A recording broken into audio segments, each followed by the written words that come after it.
감사드립니다. 좋은 장소에 불러주셔서 대단히 감사드립니다. 제가 오늘 준비한 내용은 어큐트 코로너리 신드롬 환자에서 카디오제닉 샥이 동반됐을 때 MCS 메카니컬 서큘레이터리 서포트를 사용하는 것에 관한 내용입니다. 제가 준비한 목차는 이렇고요. 시작하겠습니다. 카디오제닉 샥 환자에서 이제 메카니컬 서큘레이터리 서포트 MCS는 크게 이제 여러 가지가 있지만 크게 네 가지로 나눌 수 있을 것 같습니다. IABP, 임펠라, 탄데말트, 그다음 VA 에크모. 그런데 이제 우리나라에서 이제 환자가 AMI 혹은 ACS가 동반된 카디오제닉 샥 환자에서 어떤 MCS를 쓰면 좋을까? 매일 답이 똑같습니다. 어차피 우리나라가 쓸 수 있는 게 이제 IABP랑 에코모밖에 없기 때문에 이것들을 두 가지 한정된 이제 MCS를 가지고 어떻게 치료를 하느냐, 이게 제일 중요한 문제인 것 같습니다. 죄송합니다.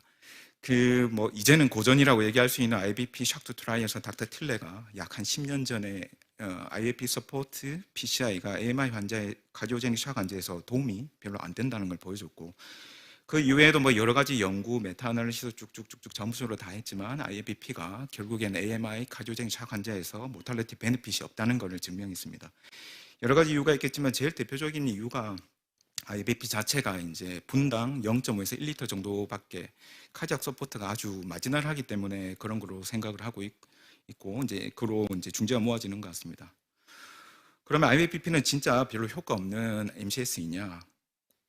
2021년에 이제 아주 좋은 이제 리뷰 아티클이 하나 나왔습니다. 그래서 이제 결론부터 얘기 드리면 어큐트 코로너리 신드롬 환자에서 카디오제닉 샥이 동반되었을 때 IBP는 아직까지는 효과가 있다는 게 에비던스로 증명되지 못했다, 이렇게 결론을 이 사람들은 내렸고, 대신 IBP 환자들에 대해서도 그래도 효과가 있는 경우가 있는데, 대표적으로 어큐트 디컴펜세이트 하펠류 환자에서 하이퍼퍼퓨전이 동반이 된 경우, 이런 경우에서는 특히 이 사람들이 세세하게 할 때 SBR이 약간 상승이 되었고 LV 디스펑션이 있고 풀머니 컨제스천이 있으면서 타키카디아가 약간 있는 경우, 수치를 보면 카디악 인덱스가 3.3보다 조금 더 올라가 있고 SBR도 상승이 되어 있고 하트레이트가 약 한 90배 초반인 경우에는 IABP가 어느 정도 베스트 립스판더가 된다고 얘기했고, 이 사람들이 이제 얘기하는 제일 대표적인 예시가 이제 어큐트 크로닉 하펠류 환자가 어큐트 디컴펜세이션 이벤트가 생겼는데, 이 사람이 이제 타입 1 카디오레날 신드롬 같이 퍼퓨전이 조금이라도 떨어진 사람들에 대해서는 상당히 효과가 있을 수 있겠다, 이렇게 정리를 했습니다. 그리고 요새 외국에서는, 우리나라에서는 이렇게 거의 안 쓰실 것 같은데 이제 트랜스 엑실러리 IBP라고 있는데 서브클라빈 아터리나 엑실러리 아터리를 펑처해서 이제 IBP를 그걸 통해서 이제 에올틱 아치 바로 아래쪽에 우리가 원래 이제 임플란테이션 하는 쪽에 IBP를 넣고 하는 건데, 이거는 왜 하냐고 쭉 제가 전체적으로 해봤더니 그냥 엠블레이션을 하기 위해서 한다고 합니다. 이게 얼마나 효과 있는지는 저도 잘 모르겠습니다. IABP는 지금까지 이제 여러 가지 나온 연구들은 이렇게 모아지는 것 같습니다. 단독으로서는 서포트에 대한 효과가 아주 마지널을 하니까 MCS, 특히 에크모 같은 이제 디바이스에 대해서 컨비네이션한 듀얼 MCS 세라피를 하게 하면 효과가 있고, 그 이유는 에크모로 인해서 생겨나는 피지올로직과 정반대되는 여러 가지 LV 로딩을 갖다가 어느 정도 줄여줄 수 있는 이런 이펙트가 있으니까 환자들 하드 엔드 포인트에 도움을 줄 수 있다, 이렇게 중재가 모아지는 것 같고, 이런 컨센서스가 있어서 이제 앵커 트라이얼이라고 이제 지금 온고잉 하고 있는데 VA 에크모의 IBP 컨비네이션 듀얼 MCS 세라피를 컨벤셔널 트리트먼트와 비교하는 연구가 진행되고 있습니다. 사실 이렇게 결과는 어느 정도 예상이 되지만 그래도 결과가 에비던스가 좋은 게 하나 생길 수 있는 연구가 될 것 같습니다. 그럼 한국에서 있는 우리 AMI 컴플리케이션 카디오제닉 샥이 있는 사람 환자에서는 어떤 MCS를 써야 되냐? 예상하시다시피 하나밖에 없습니다. 이게 베스트라고 얘기하기는 어렵고 우리한테 하나밖에 없기 때문에 에크모를 열심히 잘 써야 될 것 같습니다. 에크모는 여러 가지 MCS 나온 것 중에 그래도 유일하게 이제 리프렉토리 카디오제닉 샥, 카디악 어레스트 환자에서 서바이벌 베네핏, 그리고 뉴럴로직 아웃컴을 개선할 수 있는 걸 증명한 유일한 디바이스이고, 그야말로 이제 풀 카디악 서포트가 되고 바이벤트리컬 서포트가 되고 레스퍼러토리 서포트, 페이탈 어리드미에서 유일하게 이펙트가 있는 MCS라고 할 수 있습니다. 그럼 우리 이런 AMI 컴플리케이티드 바이 카디오제닉 샥의 환자에서 에크모가 정말 만병통치약같이 쓸 수 있는 MCS냐? 최근에 이제 올해 발표된 연구들도 있고 온고잉한 연구도 있는데 최근에 이제 연구들이 좀 중요한 것들이 있는 것 같습니다.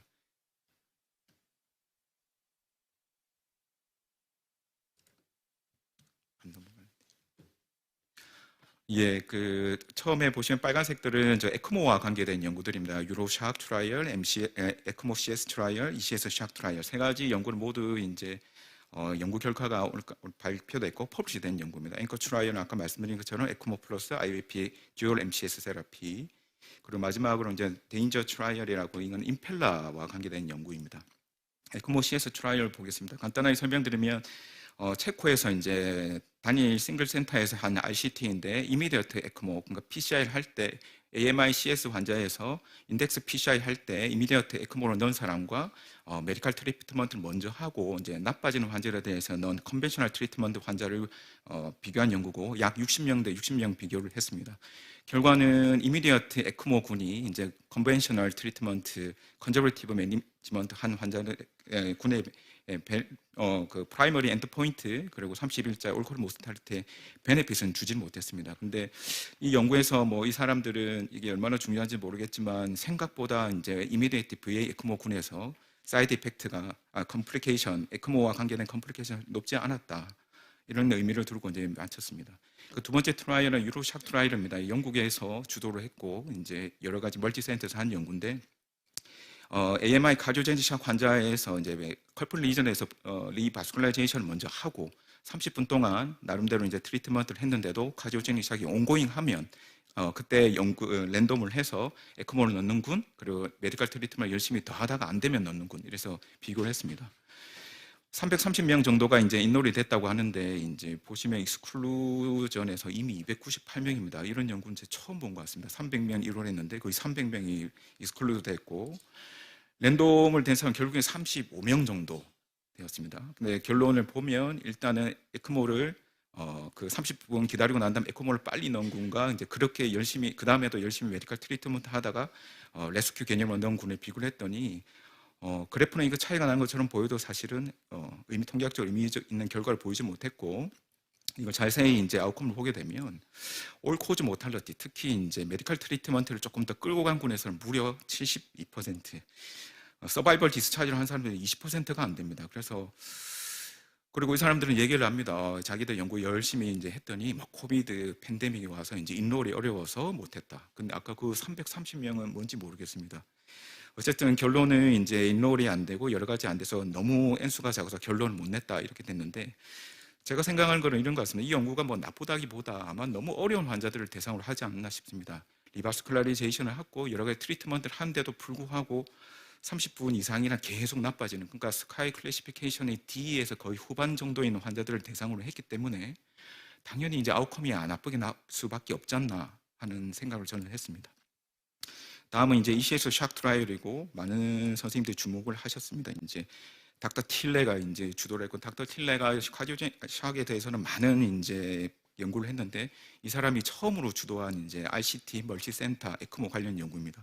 이 사람은 그래도 자기 연구를 끝까지 이제 성공시키기 위해서 이제 여러 가지 많은 걸 했지만 제일 제가 볼 때는 괜찮았던 거는 이 환자분들이 다른 연구와는 다르게 PCI 리바스쿨라이제이션 하기 전에 MCS를 넣어서 환자의 바이탈을 스테이블라이제이션 한 군과 그냥 컨벤셔널 트리트먼트를 한 군을 비교를 했는데 안타깝게도 이제 결론은 이제 인덱스 그러니까 얼리 에크모 군과 그냥 컨벤셔널 트리트먼트 한 군에 대해서 하드 엔드포인트에서 차이가 보이지는 않았습니다. 서브로 애널라이시스도 열심히 봤는데 별 차이는 없었습니다.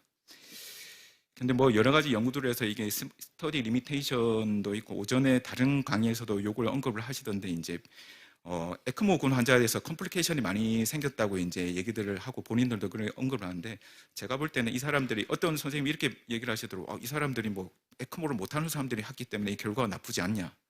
제 생각은 그건 아닌 것 같습니다. 우리나라나 거기나 뭐 차이는 안 날 것 같은데 이 사람들이 다른 연구에 비해서 이 CPR군이 그러니까 CPR하고 에크모 논군이 월등하게 많습니다. 우리나라에서 보통 연구를 하면 한 15% 정도 되는데 이 사람들은 35%가 넘어가거든요. 아마 그래서 이런 것 같고 제가 생각할 때는 여기 이 연구에서 조금 이제 아쉬움이 있다 그러면 에크모를 이 사람들이 이제 닥터 틸레가 컨셉을 이제 리바스쿨라이제이션 하기 전에 에크모를 넣고 바이탈 스테빌라이제이션 하고 난 다음에 PCR 하는 걸로 이제 컨셉을 잡았는데 보시는 것처럼 리바스큘라이제이션 하고 난 다음에 에크모 넣은 사람이 반 이상이 됩니다.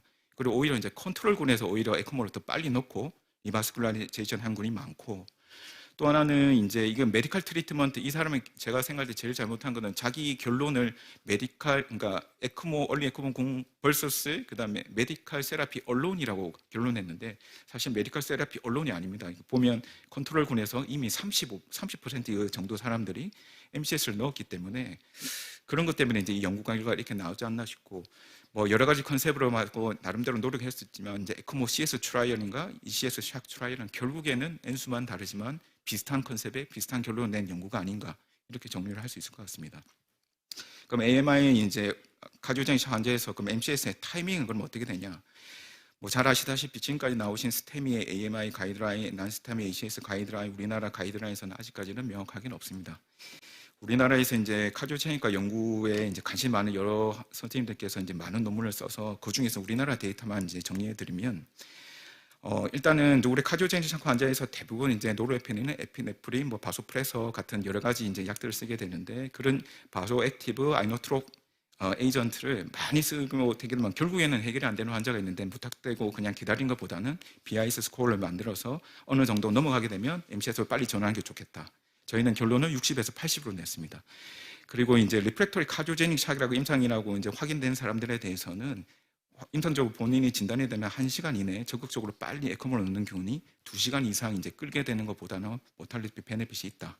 그리고 만약에 카디악 어레스트 환자인 경우에서는 로우 플로 타임과 CPR 시작하고 난 다음에 에크모가 들어간 펌pom까지 약 40분 이내로 해야 환자의 모탈리티 베네핏을 줄 수가 있다. 이렇게 결론 낼 수 있을 것 같고, 저는 뭐 아까도 오전에도 말씀드리긴 했지만 결국에 이제 카디오제닉 샥, 카디악 어레스트까지 간 아주 심각한 환자들에 대해서는 리바스큘라이제이션을 빨리 하는 건 좋지만 바이탈 스테빌라이제이션을 빨리 하는 게 어느 정도 환자한테 베네핏을 줄 수 있지 않냐는 게 강하게 생각하고 있고, 이게 저희 나라 데이터도 그렇고 임펠라를 갖고 있는 다른 나라의 멀티센터에서도 리바스큘라이제이션보다는 바이탈 스테빌라이제이션, 언로딩 빨리 하는 게 환자 예후 개선에 도움이 될 수 있다. 이렇게 결론을 내릴 수 있을 것 같습니다. 예, 제가 준비한 내용 여기까지고 간단하게 요약하면 이렇게 정리할 수 있을 것 같습니다. 예, 경청해 주셔서 감사합니다.